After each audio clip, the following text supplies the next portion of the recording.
It's 2 o'clock. Good afternoon. I'm Sarah Iuliano with 2NURFM Hunter News. Planning Minister Rob Stokes says a mechanism will be put into place to ensure targets outlined in the draft Hunter Regional Plan released today are met.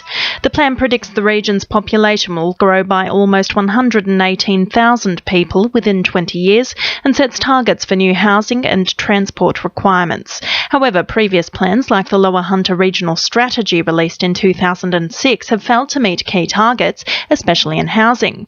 Rob Stokes says local councils and state government departments will meet annually to ensure the plan is carried out. A plan is just another glossy brochure. The key and the proof of the pudding is making sure that there is an annual accountability to check that what's actually planned for is delivered, or indeed, if things change, that we're able to respond to that change flexibly and in a timely way. It's hoped Canberra's politicians will get the ball rolling for Williamtown residents demanding answers as to what's going on with recent RAF-based chemical contamination in the area.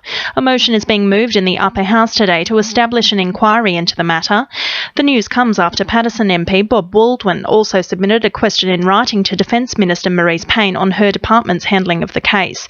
Green Senator Lee Rhiannon says it's time for residents to be heard. We believe that inquiry needs to be wide-ranging, so we understand the level of contamination, how serious it is, what the Department of Defence have done about it, and we need the long-term plan, but we also need immediate action with regard to the livelihood of local people.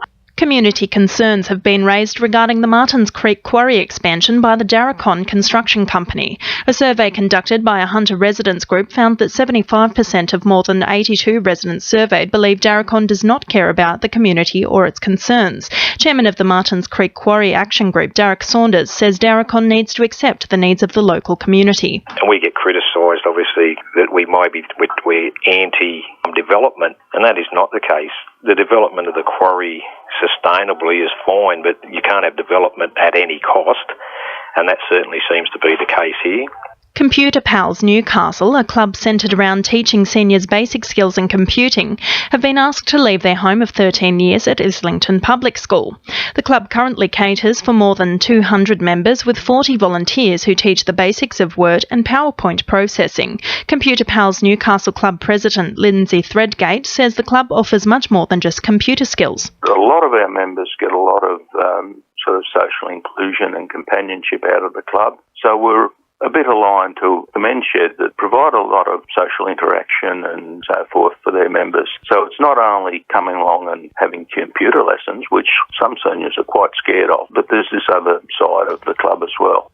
A Newcastle City councillor says its new cultural strategy won't be impacted by council mergers.